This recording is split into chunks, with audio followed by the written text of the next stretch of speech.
শুভ সকাল বন্ধুরা। আজ মঙ্গলবার, তো আজকে নিরামিষ দিন। আমাদের বাড়িতে নিরামিষ হয়। তো আজকে ভাবছিলাম কী রান্না করি সকাল থেকে। তো আমার ভাই নিরামিষ সয়াবিনটা খুব পছন্দ করে, সয়াবিনের তরকারি। তো ভাবলাম আজকে ওটাই করি। তো সেটা করার জন্য আমি দেখো আগে কিছুটা জল গরম করে নিয়েছি কড়াইতে। তো নেওয়ার পরে আমি তার মধ্যে যে শুকনো সয়াবিনগুলো ছিল ওগুলো একে একে দিয়ে দিলাম। একটু আমি নুনও এর মধ্যে মিক্স করে দিয়েছি যাতে সয়াবিনের মধ্যে নুনটা ভালো ঢোকে। দেখো বন্ধুরা ভালোভাবে ফুটে উঠেছে। আমি এখানে ঠান্ডা জল কিছুটা আগে থেকে রেডি করে নিয়েছি, কেন কি এটা ভালো করে যেহেতু সয়াবিনটা সেদ্ধ হয়ে গেলে আমি তুলে নিচ্ছি দেখো, যাতে ঠান্ডা হয়ে যায়, নাহলে এটা গরম থাকলে আরও বেশি গলে যাবে। তারপর কড়াইতে আমি একটু সর্ষের তেল নিয়ে নিয়েছি। এই সর্ষের তেলের মধ্যে সর্ষের তেলটা ভালো করে গরম হয়ে গেলে আমি আগের থেকে কিছু আলু কেটে রেখে দিয়েছি, সেগুলোকে সর্ষের তেলের মধ্যে আমি দিয়ে দিলাম ভালো করে ভাজা হওয়ার জন্য।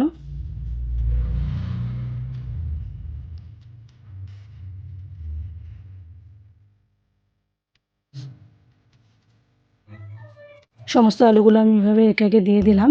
এবার খানিকক্ষণের জন্য ভাজা হচ্ছে এটা আলুটা।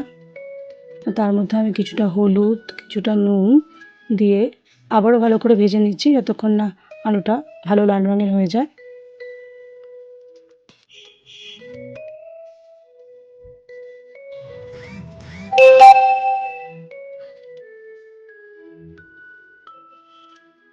দেখো বন্ধুরা ভালো করে এটা ভাজা হচ্ছে। সেদিকে আমি যে সয়াবিনগুলো আমি আগে থেকে ঠান্ডা জলে তুলে রেখেছিলাম সেগুলোকে ভালো করে হাতে জলটা চিপে নিয়ে রেখে দিচ্ছি যাতে ওর মধ্যে একটু জল না থাকে। যদি জল থাকে তাহলে কিন্তু এটা খেতে একদমই ভালো লাগবে না। এর মধ্যে জল থাকলে এর স্বাদটা অনেকটা পাঞ্ছা আসবে। তো এর মধ্যে মশলার যে টেস্টটা আছে ওটা ভালো করে কিন্তু লাগবে না। তো আমি সবকটা সয়াবিনকে ভালো করে হাতে জল চিপে নিয়ে থালায় উঠিয়ে নিলাম। এদিকে আমার আলুটাও দেখো ভাজা হচ্ছে। এর মধ্যে সব নুন হলুদ আগে থেকে দেওয়া রয়েছে। বেশ ভালো রং হয়ে গেলে, লাল রং হয়ে গেলে আমি আলুটা তুলে নেব। গ্যাসের ফ্লেমটা আমি একটু কম করে দিলাম যাতে আলুটা পুড়ে না যায়। দেখো বন্ধুরা আমার আলুটা খুব ভালোভাবে ভাজা হয়ে গেছে। এবার আমি একটা পাত্রে আলুগুলোকে তুলে নিচ্ছি।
তেলের মধ্যে আমি ফোড়নের মধ্যে বাটা মশলাটা দিয়ে দিলাম। দিয়ে সুন্দর করে নাড়তে লাগলাম। এর মধ্যে দিলাম নুন, কিছুটা হলুদ দেব, আর দিলাম জিরের গুঁড়ো।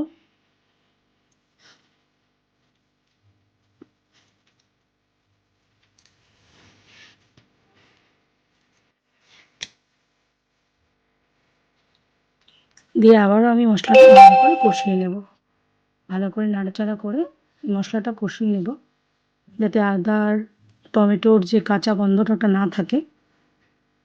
বেশ খানিকটা সময় ধরে আমি কষিয়ে নিচ্ছি। দেখো বন্ধুরা, এটা ভালো করে কিন্তু ভাজা ভাজা হয়ে এসছে এবং তেলও ছেড়ে দিয়েছে, রঙটাও সুন্দর এসছে। এবার আমি আগে থেকে সিদ্ধ করে রাখা যে সয়াবিনটা, ওটা আমি মশলার মধ্যে দিয়ে দিলাম। দিয়ে যে আমি আলুটা ভাজা করে রেখেছিলাম ওটাও দিয়ে দিলাম।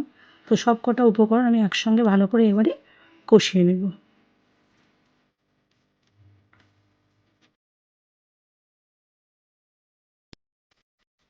তোমাদের নিরামিষ সয়াবিনটা না আমিষভাবে যেটা করা হয় রসুন দিয়ে, সেটা বেশি ভালো লাগে কিন্তু কমেন্টে অবশ্যই জানিও।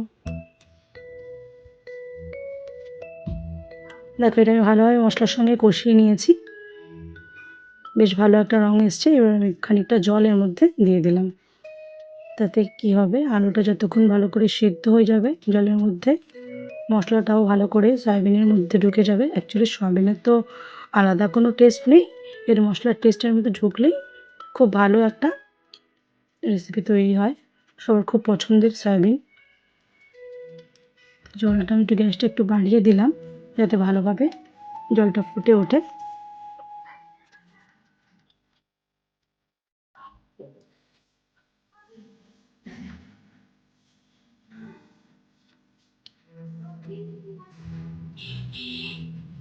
এবার আমি কিছুক্ষণের জন্য একটু ভালটা গ্যাসটা বার করে রেখে দিয়েছিলাম।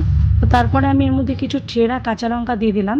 কাঁচা লঙ্কার ফ্লেভারটা এর মধ্যে খুব ভালো আসবে, গন্ধটাও ভালো লাগবে, আর একটু ঝাল ঝাল হবে।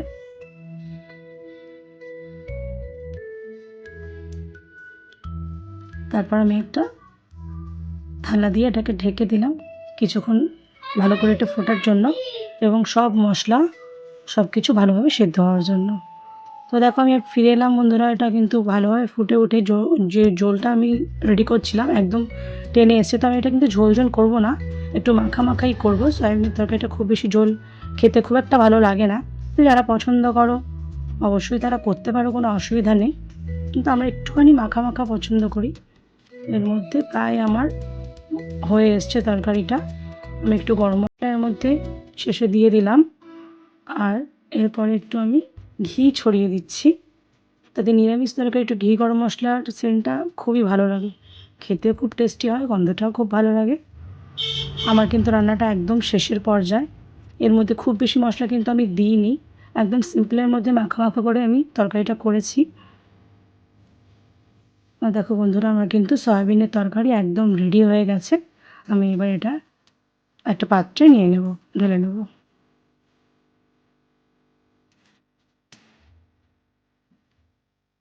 আমি এখানে, তোমার জানো, দেখেছো হয়তো যে আমি কোনো লঙ্কার গুঁড়ো কিন্তু লাল লঙ্কার গুঁড়ো কিন্তু কোনো ব্যবহার করিনি। যেহেতু গরমের সময়, তো লঙ্কার গুঁড়োতে কী হয়, গলা বুক জ্বালা করা অনেক অসুবিধা হয়। তো আমি কিন্তু চেষ্টা করি লঙ্কার গুঁড়োটা একটু অ্যাভয়েড করার জন্য।